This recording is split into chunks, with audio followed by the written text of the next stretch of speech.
क्या आपने कभी सोचा है कि कलयुग जैसा यह कठोर युग, जहां पाप और अधर्म का बोलबाला है, क्या कभी किसी एक व्यक्ति की वजह से पूरी तरह बदल सकता है?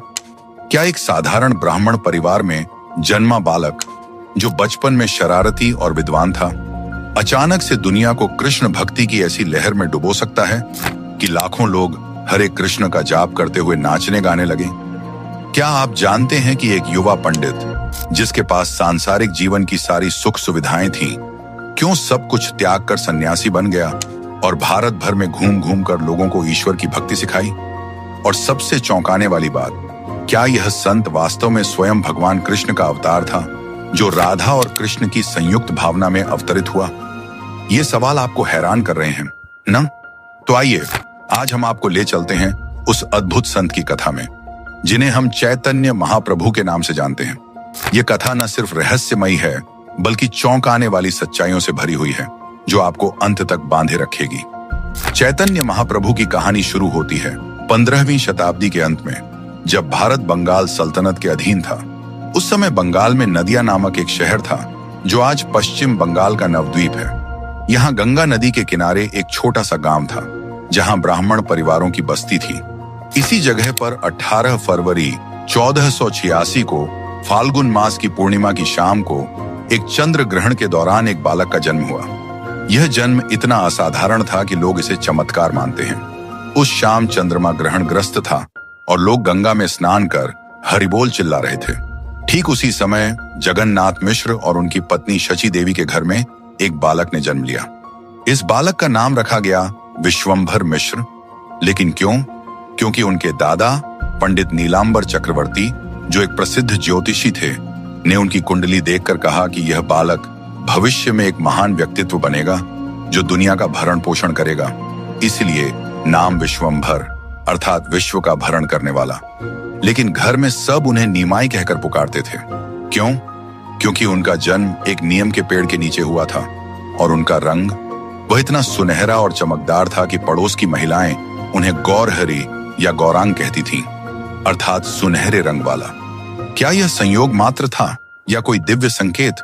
क्योंकि वैष्णव परंपरा में उन्हें भगवान कृष्ण का अवतार माना जाता है, जो राधा की भावना के साथ अवतरित हुए थे। उनके जन्म के समय की घटनाएं इतनी रहस्यमयी थीं कि लोग आज भी उन्हें याद करते हैं। उदाहरण के लिए उनकी मां शची देवी ने कई बच्चे खोए थे और विश्वंभर उनका 10वां बच्चा था। उनका बड़ा भाई विश्वरूप पहले ही संन्यास ले चुका था। क्या यह सब एक बड़ी योजना का हिस्सा था? बचपन से ही नीमाई की शरारतें पूरे गांव में मशहूर थीं। वह इतने सुंदर थे कि महिलाएं उन्हें देखने आती और उपहार देती। लेकिन उनकी शरारतें, वह घर में चोरी चोरी मिठाइयां खाते, दोस्तों के साथ खेलते और कभी कभी तो ऐसी हरकतें करते कि मां शची देवी परेशान हो जाती। एक बार की बात है, नीमाई ने घर में घुसकर पूजा की सामग्री बिखेर दी और जब मां ने डांटा तो वह रोने लगे। लेकिन रोते हुए भी उन्होंने कहा, मैं ही तो पूजा का फल हूं। क्या यह एक बच्चे की बात थी या दिव्य संकेत? उनकी जीवनीकारों ने ऐसी कई घटनाओं का वर्णन किया है जो दिखाती हैं कि वह साधारण बालक नहीं थे। जैसे एक बार 2 चोर उन्हें चुरा कर ले जा रहे थे, लेकिन नीमाई की माया से वे वापस उनके घर ही पहुंच गए। क्या यह चमत्कार नहीं था? इन कहानियों से जुड़कर हम देखते हैं कि उनका बचपन न सिर्फ खेल कूद से भरा था, बल्कि दिव्य लीलाओं से भी। जैसे जैसे नीमाई बड़े हुए, उनकी बुद्धिमत्ता सबको चौंका देने लगी। मात्र 5 साल की उम्र में उन्होंने स्कूल जाना शुरू किया और संस्कृत भाषा में महारत हासिल कर ली। उनके पिता जगन्नाथ मिश्र, जो एक गरीब ब्राह्मण थे, ने उन्हें घर पर ही शिक्षा दी। लेकिन नीमाई इतने तेज थे कि वे किसी भी विषय पर बहस कर सकते थे। किशोरावस्था में वे नीमाई पंडित के नाम से प्रसिद्ध हो गए। नवद्वीप उस समय संस्कृत शिक्षा का केंद्र था और नीमाई ने वहां के सभी विद्वानों को हराया। एक बार उन्होंने केशव भट्ट नामक एक प्रसिद्ध विद्वान को संस्कृत व्याकरण पर बहस में पराजित किया। यह घटना इतनी चौंकाने वाली थी क्योंकि केशव भट्ट निम्बार्क संप्रदाय के प्रमुख थे और नीमाई मात्र एक युवा थे। लेकिन क्या यह उनकी दिव्यता का प्रमाण था? उनकी शिक्षा का यह दौर हमें दिखाता है कि वे सांसारिक ज्ञान में पारंगत थे, लेकिन उनका दिल कहीं और था। अब आते हैं उनके जीवन के उस मोड़ पर जहां सब कुछ बदल गया। नीमाई की उम्र थी लगभग 14 से 15 साल, जब उनका विवाह लक्ष्मी प्रिया से हुआ। लक्ष्मी प्रिया वल्लभाचार्य की बेटी थी और यह विवाह एक सुखी सांसारिक जीवन की शुरुआत लग रहा था। लेकिन भाग्य ने कुछ और ही लिखा था। नीमाई अपनी मां और पत्नी का भरण पोषण करने के लिए पूर्वी बंगाल गए, जहां उन्होंने छात्रवृत्ति से धन कमाया। लेकिन जब वे लौटे तो पता चला कि लक्ष्मी प्रिया की मृत्यु सर्पदंश से हो गई। यह घटना नीमाई के लिए एक बड़ा झटका थी। क्या यह उनके जीवन को संन्यास की ओर मोड़ने का संकेत था? उनकी मां शची देवी ने उन्हें दोबारा विवाह करने के लिए मनाया और उन्होंने विष्णु प्रिया से विवाह किया, जो संतान मिश्र की बेटी थी। यह दूसरा विवाह भी सुखी था, लेकिन नीमाई का मन अब सांसारिक जीवन से उबने लगा था। 1508 से 1509 के आसपास नीमाई अपने पिता की श्राद्ध क्रिया करने गए। वहां उनकी मुलाकात हुई ईश्वरपुरी नामक एक सन्यासी से। ईश्वरपुरी माध्व संप्रदाय के थे और उन्होंने नीमाई को कृष्ण मंत्र की दीक्षा दी। यह दीक्षा इतनी प्रभावशाली थी कि नीमाई की पूरी जिंदगी बदल गई। गाया से लौटते ही वे कृष्ण भक्ति में लीन हो गए। वे अब विद्वान पंडित नहीं रहे, बल्कि एक भक्त बन गए। वे सांसारिक विषयों से विरक्त हो गए और हर समय कृष्ण नाम का जाप करने लगे। यह परिवर्तन इतना अचानक और चौंकाने वाला था कि लोग हैरान रह गए। क्या एक विद्वान युवक रातों रात भक्त कैसे बन सकता है? लेकिन यह तो बस शुरुआत थी। नीमाई ने अब संकीर्तन शुरू किया, अर्थात सामूहिक रूप से हरे कृष्ण मंत्र का गान।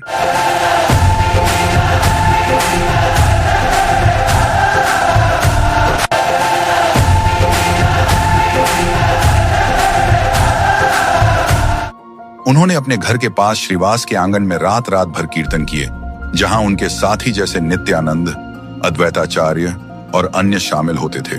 यह कीर्तन इतने उत्साहपूर्ण होते थे कि लोग ट्रांस में चले जाते। लेकिन नवद्वीप के कुछ लोग इससे नाराज थे, खासकर मुस्लिम शासक। एक बार तो काजी ने कीर्तन पर रोक लगा दी, लेकिन नीमाई ने नागरिक अवज्ञा आंदोलन चलाया और हजारों लोगों के साथ काजी के घर पहुंच गए। यह घटना इतनी चौंकाने वाली थी क्योंकि इससे पता चलता है कि चैतन्य महाप्रभु न सिर्फ धार्मिक थे, बल्कि सामाजिक न्याय के लिए भी खड़े हुए। काजी को उन्होंने कृष्ण भक्ति की बात समझाई और काजी प्रभावित हो गया। क्या यह एक चमत्कार नहीं था? इन घटनाओं से जुड़कर हम देखते हैं कि उनका जीवन अब पूरी तरह भक्ति को समर्पित था। 1510 में मात्र 24 साल की उम्र में नीमाई ने संन्यास लिया। उन्होंने केशव भारती से दीक्षा ली और नाम रखा गया कृष्ण चैतन्य, अर्थात कृष्ण में चैतन्य वाला। उनकी मां शची देवी ने उनसे निवेदन किया कि वे पुरी में रहें ताकि वे कभी कभी मिल सकें। संन्यास लेने के बाद चैतन्य महाप्रभु ने भारत भर की यात्रा शुरू की। वे दक्षिण भारत गए, जहां उन्होंने कई विद्वानों को हराया और भक्ति सिखाई। एक बार उन्होंने एक कुष्ठ रोगी वासुदेव को छुआ और वह ठीक हो गया। क्या यह चमत्कार नहीं? वे वृंदावन भी गए, जहां उन्होंने राधा कृष्ण की लीला स्थलों को फिर से जीवंत किया। वहां उन्होंने रूप गोस्वामी और सनातन गोस्वामी को शिक्षा दी, जो उनके प्रमुख शिष्य बने। उनकी यात्राओं में कई रहस्यमयी घटनाएं हुई, जैसे वे जगन्नाथपुरी पहुंचे, जहां वे जगन्नाथ मंदिर में जाकर इतने भावुक हो गए कि बेहोश हो गए। पुरी में उन्होंने अपने जीवन के अंतिम 18 साल बिताए। वहां वे राधा कृष्ण की विरह भावना में डूबे रहते।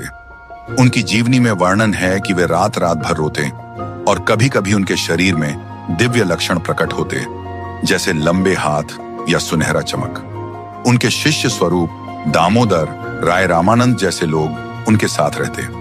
चैतन्य महाप्रभु ने कभी कोई किताब नहीं लिखी, सिवाय शिक्षाष्टकम के, जो 8 श्लोकों का संग्रह है। इसमें उन्होंने भक्ति के सिद्धांत बताए, जैसे नाम संकीर्तन की महिमा, विनम्रता और कृष्ण प्रेम। उनकी शिक्षाएं क्या थीं? वे गौड़ीय वैष्णववाद के संस्थापक थे, जो अचिंत्य भेदाभेद पर आधारित है, अर्थात जीव और ईश्वर एक और अलग दोनों हैं, लेकिन यह अचिंत्य है। वे कहते थे कि कलयुग में नाम संकीर्तन ही मुक्ति का मार्ग है। वे जाति पाति से ऊपर उठकर सबको भक्ति सिखाते, ब्राह्मण, शूद्र, मुसलमान, सब। एक बार उन्होंने हारून नामक एक मुसलमान को दीक्षा दी, जो बाद में वैष्णव बने। ये कितना चौंकाने वाला था उस समय। उनकी विरह भक्ति अर्थात अलगाव की भावना में कृष्ण की याद इतनी गहन थी कि वे समुद्र में कूद पड़ते, सोचकर कि वह यमुना है। अंत में 14 जून 1534 को 48 साल की उम्र में पुरी में उनका देहांत हुआ। कुछ कहते हैं कि वे जगन्नाथ की मूर्ति में समाहित हो गए।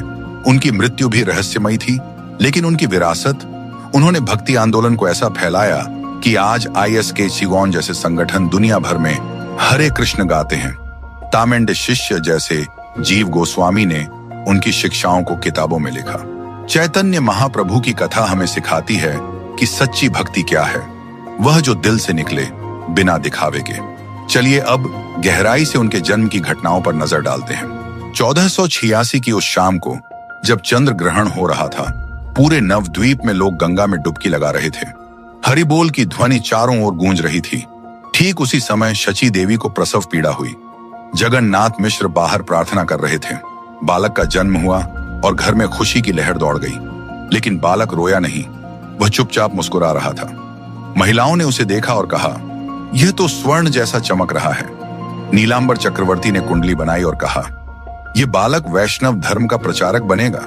क्या यह भविष्यवाणी सच्ची साबित नहीं हुई? बचपन में निमाई की शरारतें ऐसी थीं कि वे गांव के लड़कों के साथ खेलते, लेकिन हमेशा जीतते। एक बार वे सांप पर बैठ गए, लेकिन सांप ने कुछ नहीं किया। यह घटना उनकी जीवनी में वर्णित है, जो दिखाती है कि वे दिव्य थे। स्कूल में निमाई ने बंगाली भाषा कुछ दिनों में सीख ली, फिर संस्कृत व्याकरण, न्याय शास्त्र, वेदांत, सब में महारत। वे टोल स्कूल चलाते और छात्रों को पढ़ाते, लेकिन उनकी बहसें वे किसी को भी हरा देते। केशव भट्ट की हार एक बड़ा उदाहरण है। केशव भट्ट कश्मीर से आए थे और निमाई ने उन्हें व्याकरण पर हराया। केशव ने कहा, तुम देवता हो। यह चौंकाने वाला था, क्योंकि निमाई मात्र 20 साल के थे। विवाह के बाद लक्ष्मी प्रिया के साथ उनका जीवन सुखी था, लेकिन उनकी मृत्यु ने निमाई को तोड़ दिया। वे रोते बिलखते मां के पास गए। शची देवी ने विष्णु प्रिया से विवाह करवाया। विष्णु प्रिया एक आदर्श पत्नी थी, लेकिन निमाई का मन अब भक्ति में था। गाया यात्रा जीवन का टर्निंग पॉइंट था। वहां ईश्वरपुरी से मिलकर उन्होंने कृष्ण मंत्र लिया। लौटते ही वे कीर्तन करने लगे। उनके साथ नित्यानंद आए, जो उनके प्रमुख सहयोगी बने। नित्यानंद एक अवधूत थे, जो भक्ति में पागल थे। साथ में उन्होंने नवद्वीप में भक्ति लहर चलाई। काजी की घटना, काजी ने कीर्तन बंद करवाया, लेकिन चैतन्य ने हजारों लोगों के साथ प्रदर्शन किया। काजी प्रभावित हुए और कहा, मैं कभी कीर्तन नहीं रोकूंगा। यह सामाजिक क्रांति थी। संन्यास के बाद चैतन्य महाप्रभु दक्षिण भारत गए। वहां उन्होंने सार्वभौम भट्टाचार्य को हराया, जो अद्वैत वेदांत के विद्वान थे। सार्वभौम उनके शिष्य बने। फिर वृंदावन, जहां वे मथुरा, वृंदावन की लीला स्थलों पर रोते बिलखते। उन्होंने खोए हुए स्थानों को ढूंढा, जैसे राधा कुंड। रूप और सनातन गोस्वामी को उन्होंने भगवत सिद्धांत सिखाया। पुरी में उनके अंतिम साल भावुक थे। वे राधा की भावना में डूबे रहते। एक बार वे समुद्र में कूद पड़े और मछुआरों ने उन्हें बचाया। उनके शरीर में चमत्कार, हाथ लंबे हो जाते, आंखें लाल। शिक्षाष्टकम उनकी एकमात्र रचना है। पहला श्लोक, चेतो दर्पण मार्जनम। नाम संकीर्तन मन को साफ करता है। वे कहते थे, भक्ति में विनम्रता जरूरी है। उनकी विरासत गौड़ीय वैष्णववाद, जो आज दुनिया भर में फैला है। भक्ति विनोद ठाकुर, भक्ति सिद्धांत सरस्वती ने इसे आगे बढ़ाया। चैतन्य महाप्रभु की कथा हमें सिखाती है कि सच्चा परिवर्तन दिल से आता है। ऐसी ही वीडियोस के लिए कार्तिक स्टोरी गाय को सब्सक्राइब करें। धन्यवाद।